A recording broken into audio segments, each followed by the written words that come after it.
Olá, amados, tudo bom com vocês? Eu vou querer que agora você preste muita atenção na ministração que eu vou fazer agora, tá?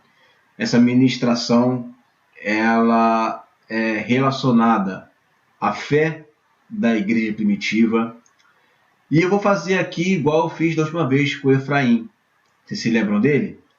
Então, eu fiz um vídeo aqui na última vez falando acerca dele. E vocês sabem que eu entrei no site, entrei nos documentos dele, né, e nós fomos ver item por item o que ele estava falando, o que ele estava ensinando. E nós vimos que as palavras que que estavam sendo ditas ali no site nada mais eram do que um fake news. Tá? E eu entrei no site aqui de novo, e tem a mesma coisa, é a mesmíssima coisa, não muda. A doutrina pré-tribulacionista, quando ela usa da história, ela tem que burlar a história. Ela não vai conseguir, por intermédio da história, querer fundamentar a sua fé. Ela é uma doutrina nova, muito bebezinha, cuti-cuti, tá? Que nasceu aí no século XIX. E eu vou, mais uma vez, entrei no site e eu vou estar lendo o site e lendo o texto que está lá, correto? Então, nós vamos entrar no site, nós vamos ver o que está escrito. Eu printei a tela aqui para a gente poder fazer uma dinâmica interessante e eu printei o texto completo, correto? Então, vamos ver aí, né? Os pais da igreja e o pré-tribulacionismo. Perfeito. Então vamos falar agora sobre os pais da igreja. Tá? Como combinado, eu vou mostrar ali o texto do site, ok? É um texto que, ao meu ver, pelo que eu olhei ali, é um texto novo, um site novo de 2017. E nós vamos ver o que está escrito ali. Tá? Vamos lá. Primeiro vamos falar sobre o Victorinos.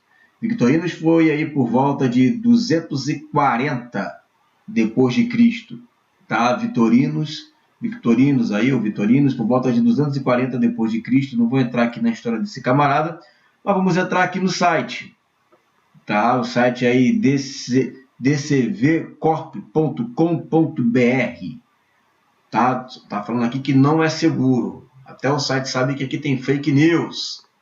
Vamos verificar aqui, ó.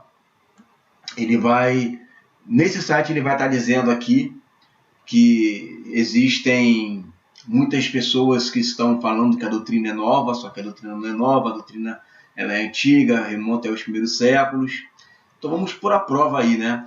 Vamos lá. Diz assim: a seguir eu descrevo uma lista de alguns pré-tribulacionistas da igreja antiga. Mais uma vez, esses homens podem ou não estar corretos em sua teologia, mas eles definitivamente mostraram que um arrebatamento pré-tribulacionista era uma crença existente na igreja antiga.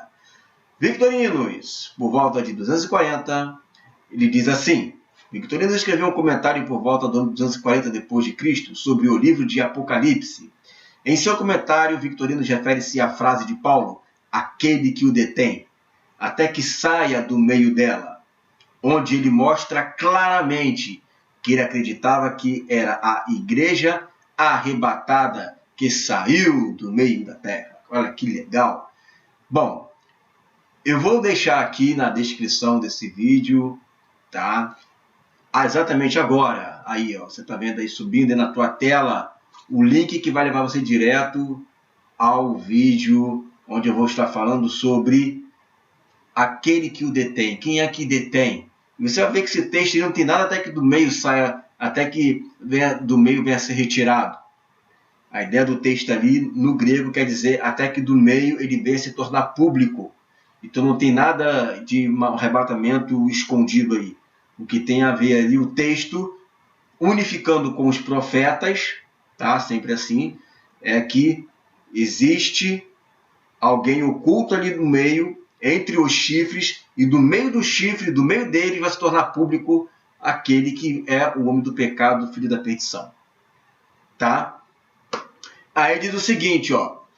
Olha só que interessante, hein? E vi outro sinal grande e maravilhoso, 7 anjos com as 7 últimas pragas, pois nele se completa a ira de Deus. Apocalipse 15:1, né? E estes estarão na última hora, quando a igreja sairá do meio dela. Segundo 2,7, comentário sobre Apocalipse 15:1. Então vamos ver esse comentário, né? Porque mesmo que exista essa palavra ali no grego, que é o tornar-se público, a gente tem que entender o que está na história aí desse comentário desse camarada. Vamos ver aqui. Então agora nós estamos com o texto dele. Eu entrei então no documento dele aí, né? E vamos ler o texto completo, para a gente poder ter o raciocínio correto. Vamos lá. Eu vi outro grande e maravilhoso sinal, 7 anjos tendo as 7 últimas pragas, porque nele se completa a indignação de Deus, pois a ira de Deus sempre atinge as pessoas obstinadas com 7 pragas. Isto é, perfeitamente, ou seja, ele castiga perfeitamente, tem que ser 7, né? Como é dito em Levítico. E estes serão na última vez, quando a igreja tiver saído do meio. Tá?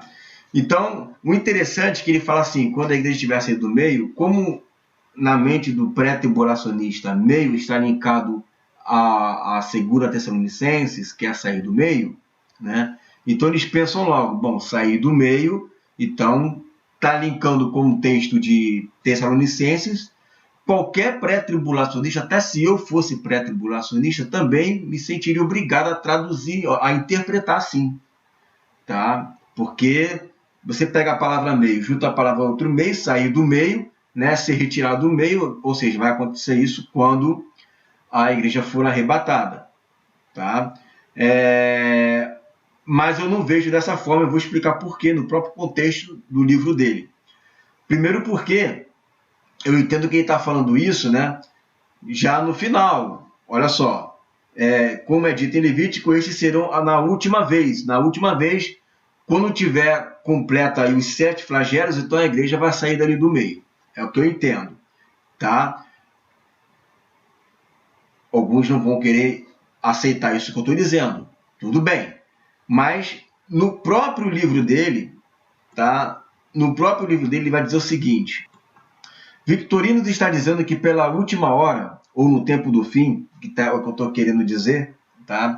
A igreja já terá sido tirada, não. Será retirada. Aí já é o que eu estou dizendo. Esse já terá sido tirado é o que o camarada escreveu. Eu já não entendo que já terá sido tirada, mas que será retirada no último flagelo. Será retirada porque vai ser arrebatada, gente. Claro que vai ser arrebatada. Só que vai e volta. Em outro lugar, Victorinos mostra que ele acredita em um arrebatamento da igreja. Vamos lá. O céu sendo aberto como um rolo é a igreja sendo levada embora. Bom, nisso eu concordo. Tá? O céu sendo aberto como um rolo é a igreja sendo levada embora. Nisso eu concordo. Por que eu concordo com isso? Porque Jesus falou lá em Mateus, no capítulo 24, versículo 29 e 31, o seguinte: E logo depois da aflição daqueles dias, qual a aflição daqueles dias? A grande tribulação. A grande tribulação é a aflição daqueles dias. É o contexto imediato. E logo depois da aflição daqueles dias, e não antes da aflição daqueles dias, mas depois da aflição daqueles dias, o sol escurecerá, e a lua não dará a sua luz, e as estrelas cairão do céu, e as potências do céu serão abaladas, então aparecerá no céu o sinal do Filho do Homem, e todas as tribos da terra se lamentarão e verão o Filho do Homem vindo sobre as nuvens do céu com poder e grande glória. E ele enviará os seus anjos com um rigor, clamor de trombeta, os quais ajuntarão seus escolhidos desde os 4 ventos de uma extremidade à outra extremidade do céu.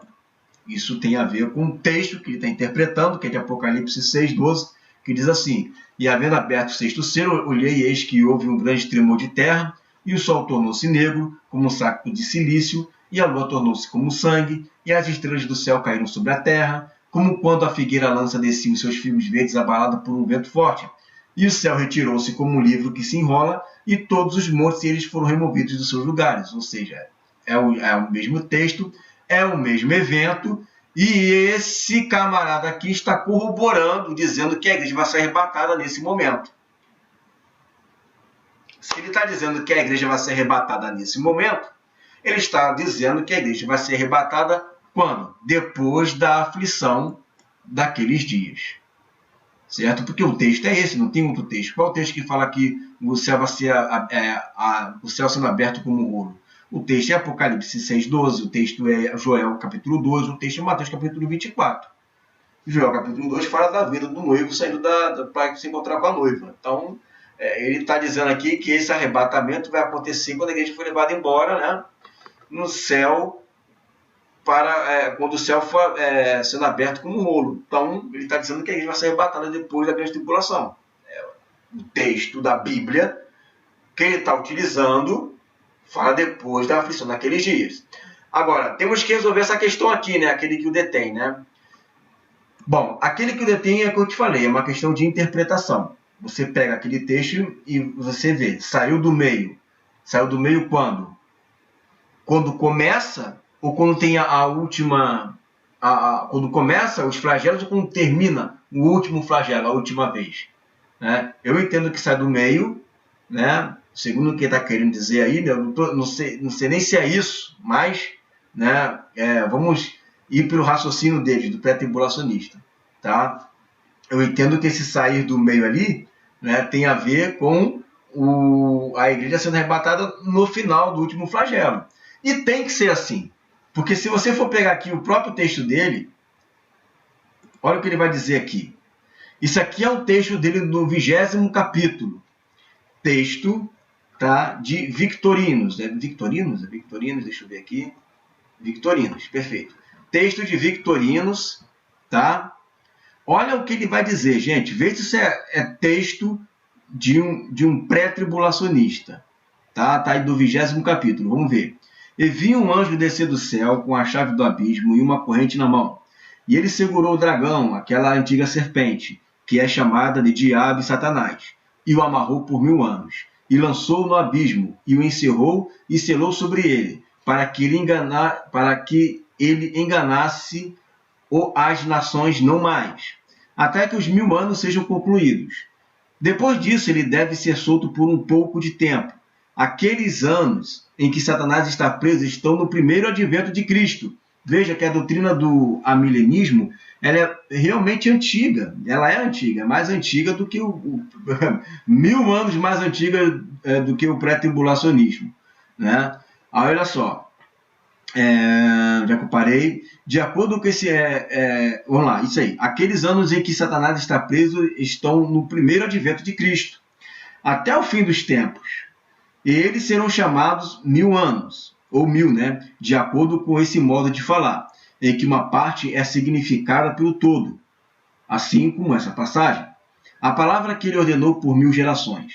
Embora que sejam 1000, além disso, ele diz... E ele o lança no abismo. Ele diz isso porque o diabo é excluído do coração dos crentes. Olha que interpretação doida. Começou a tomar posse dos iníquos, e cujos corações cegados dia a dia ele é calado como se em um profundo abismo. E ele encerrou, diz ele, e selou sobre ele, para que ele não enganasse as nações, até que os 1000 anos fossem concluídos. Ele fechou a porta em cima dele. Isto é, ele proibiu e restringiu a sedução daqueles que pertencem a Cristo. Além disso, ele colocou um selo sobre ele, porque está oculto, que pertence ao lado do diabo. E aquele que é de Cristo, porque não sabemos daqueles que parecem estar de pé, se não caírem, e dos que estão abaixo, é incerto se eles se levantarão.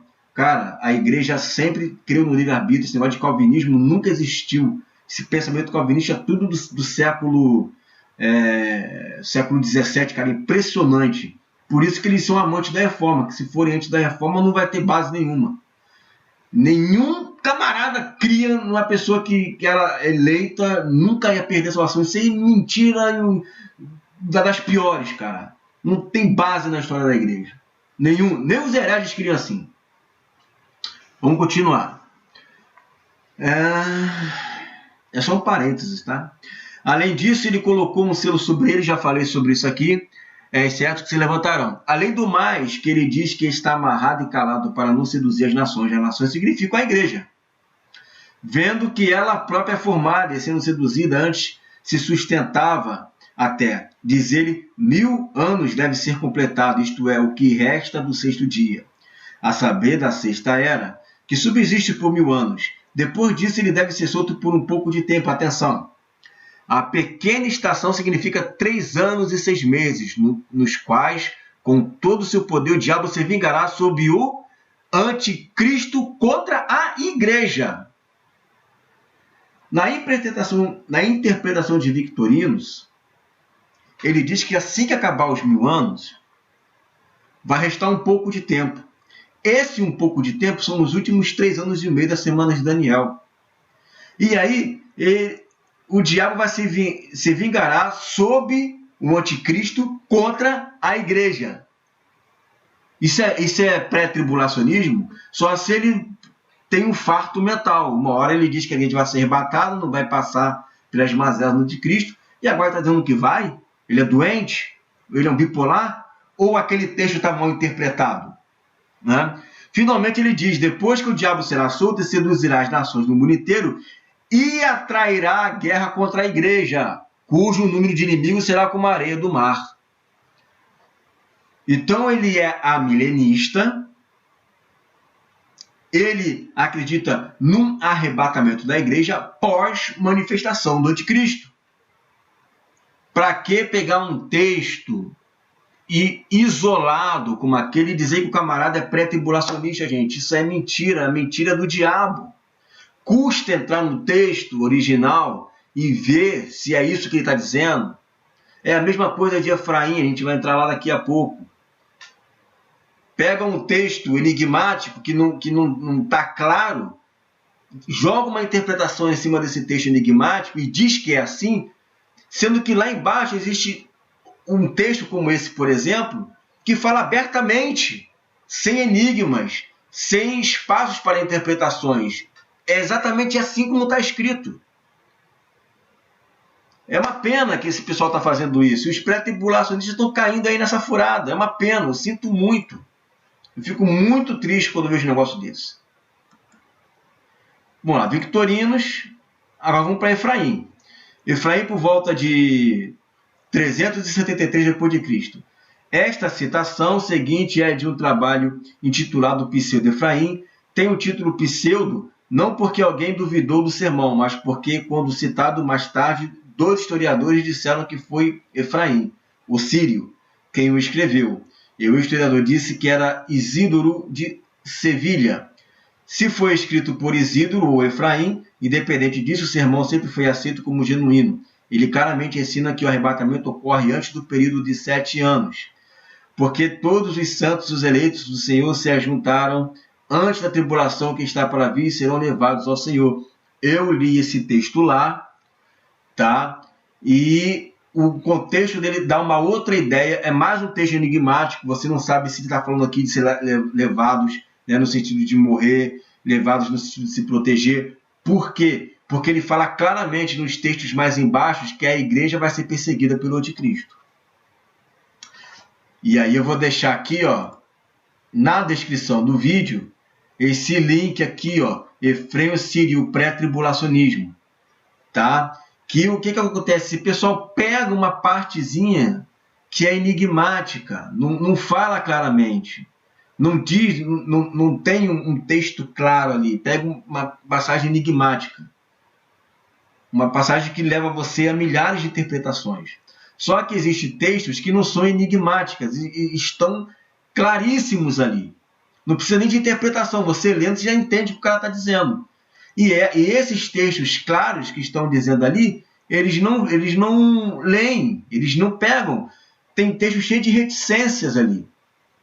Então é difícil. Vou deixar aqui na descrição um vídeo de aproximadamente uns 20 minutos ou um pouco mais. Né? Está aqui, ó, 20 minutos e 55 segundos. Ó.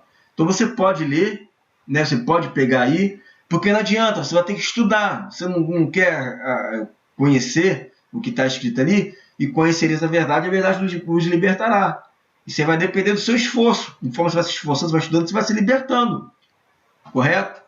Então vou deixar aí esse Efraim, não vou esmiuçar nesse vídeo não, porque já tem um vídeo falando sobre isso. Vou ficar repetindo aqui as coisas. Bom, esse aqui é complicado, hein? Esse aqui é o Pastor de Hermas, por volta de 150 d.C. O Pastor de Hermas foi escrito por volta do ano 150 depois de Cristo, ele descreve um sonho e da interpretação dele. A igreja, a noiva vestida de branco, escapa da grande tribulação por causa da promessa do Senhor.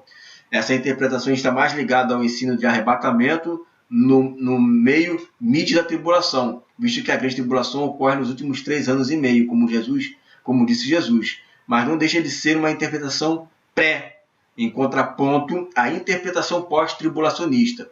O pastor de Hermas não pode ser considerado como o é a Escritura, mas mostra que muitos cristãos do segundo século acreditavam em um arrebatamento que não era pós-tribulacionista.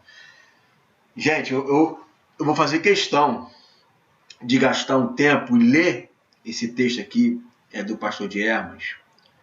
Primeiro que o pastor de Hermas é um texto que é sonho, você não pode pegar ele como base de doutrina. Tá? Tudo ali que ele está tendo é visões, está mostrando ali, né? E visões você pode ter diversos tipos de interpretação. Eu li o texto todo, tá? Todo o texto dele está aqui, você pode ler, eu não vou matar o tempo nisso. Tá? Eu li o texto todo dele. Irmãos, deixa eu entrar aqui. Bom, o texto de Hermas é um texto longo, tá? Eu não vou ler esse texto, vou fazer um resumo dele, mas ele conta acerca da quarta visão que ele teve. Tá? Isso aqui é a quarta visão que ele teve. Começa assim, tá? Irmãos, esta visão que tive 20 dias depois da última, prefigurando a tribulação que se aproxima. Eu caminhava pela via Campana para o meu campo, situado aos 10 estádios da via pública. O lugar é de fácil acesso. Caminhando sozinho, pedi ao Senhor que completasse as revelações e as visões que me enviou por meio de sua santa igreja, a fim de me fortalecer e conceder a conversão aos seus servos que tropeçaram. Ele começa a falar sobre isso, tá? E aí aparece a igreja, a mulher, segundo ele, né? E ele começa a descrever a fera que ele vê, ó. Ele começa a contar para ela a história. Aproximei-me e aqui, eu tô aqui, tá, gente, ó. Aproximei-me e a enorme baleia se estendeu pelo chão, apenas pondo para fora a língua. Ela não fez nenhum outro movimento, até que passei por ela. A fera tinha 4 cores na cabeça: preto, avermelhado, de fogo e sangue, dourado e branco. Eu ultrapassara a fera e continuei uns 30 pés. Tá? Ele está aqui contando a visão. Portanto, agora vai e explica as grandezas do Senhor aos seus eleitos. Diz-lhes que essa fera é a prefiguração da grande tribulação que está para chegar. Tá? Então, ela explica para ele que aquela baleia, né, que colocou a língua para fora e tudo mais, né, essa tão grande fera, né, que seria capaz de aniquilar os povos e tal, isso era uma grande prefiguração que estaria para chegar. Você se lembra das cores, né, que tinha essa fera? Então, ele conta para ela as cores que tinha essa fera, só que ele fica com dúvidas ainda dessas cores que tinha essa fera. Né? Aí olha só aqui, ó. Vamos lá. Perguntei-lhe então sobre as 4 cores que a fera tinha na cabeça. Ela me respondeu: estás novamente curioso a respeito dessas coisas? Eu lhe disse: sim, senhora, dá-me a conhecer o que significa isso. Ela disse: escuta, a cor negra é este mundo em que habitas. O avermelhado de fogo e sangue quer dizer que este mundo deverá perecer pelo fogo e pelo sangue. A parte dourada sois vós, que fugistes deste mundo. Com efeito, o ouro é provado pelo fogo e se torna útil. Da mesma forma, vós que habitais no mundo sois provados. Vós que perseverais a resistir à prova do fogo, sereis purificados. Então, na verdade, você vê que essa fera, ela tem em si o propósito de perseguir, fazer com que eles passem por essa tribulação, a fim de que eles fiquem purificados pelo fogo, tá? E aí eles ficam o quê? Dourados. Sacou? É isso que está dizendo aí esse sonho que ele está tendo. né? Olha só, vamos continuar lendo. A parte dourada sois vós que fugis desse mundo, com efeito o ouro é provado pelo fogo e se torna útil. Da mesma forma, vós que habitais no mundo sois provados, vós que perseverais e resistis à prova de fogo, sereis purificados, assim como o ouro deixa sua escória. Vós também deixareis toda a tristeza e angústia e sereis purificados e úteis para a construção da torre. A parte branca é o mundo que se aproxima, aonde habitarão os eleitos de Deus, pois os eleitos de Deus para a vida eterna serão puros e sem mancha. Pronto. Então, voltando aqui,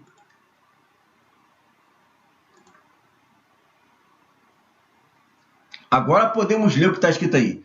E depois declarai ao eleito do Senhor que poderosos feitos e diz-lhes que esta besta é um tipo da grande tribulação que está para vir. Se, pois, vos preparardes e com todo o vosso coração converter-vos ao Senhor em arrependimento, então podereis escapar dele, se o coração é puro e irrepreensível. Você percebe que escapar dessa tribulação não é você ser arrebatado, mas escapar é você, na tribulação, você ser purificado pelo fogo, que a própria tribulação traz isso, e aí você fica dourado. A cor dourada representa que você escapou deste mundo, olha aí. Escapou do mundo, nós lemos ali que não é ser arrebatado, mas é no mundo passar pelas aflições dele. Agora sabeis o símbolo da grande tribulação que está por vir, mas se estiver disposto, isso não será nada. Não será nada por quê? Porque você vai conseguir passar com louvor. Você percebe que você lendo o texto, você tem uma visão diferente do que você lendo aqui, cheio de reticências? Pois é, gente. Mentira tem perna curta. Bom, agora vamos falar sobre o Cipriano. Cipriano por volta de 250 depois de Cristo. Vamos ler o texto aqui de Cipriano. Cipriano por volta de 250 depois de Cristo foi o bispo de Cartago por volta de 250, já falou 3 vezes isso aí. Observe que ele não ensinou que devemos suportar o tempo do anticristo. Ai, gente, vou te contar, hein? Mas que nós seremos livres dele. Ele disse aos seus leitores que a ressurreição futura era a esperança do cristão e apontou que o arrebatamento que nos tiraria deveria nos motivar à medida que vemos os últimos dias se aproximando. Bom, vamos ler aqui o texto então, tá? Eu vou começar por esse daqui de baixo, ok? Vamos começar por esse aqui. O anticristo está vindo, mas acima dele vem também Cristo. O inimigo vem e se enfurece, mas imediatamente o Senhor segue para vingar nosso sofrimento e nossas feridas. O adversário está enfurecido e ameaça, mas há um que pode nos livrar de suas mãos. Vamos para o texto? Vamos ver o que diz o texto, então? Vamos lá. Esse aqui já é o texto, tá? O texto original. Agora vamos ler ele completinho, né, gente? Tem que ser completo, né? Ninguém, amados irmãos, fique tão aterrorizados com o medo de perseguição futura ou a vinda do anticristo ameaçador, para não ser achado armado para todas as coisas pelas exortações e preceitos evangélicos e pelo celestial avisos. O anticristo está chegando, mas acima dele vem também o Cristo, aquele texto, né?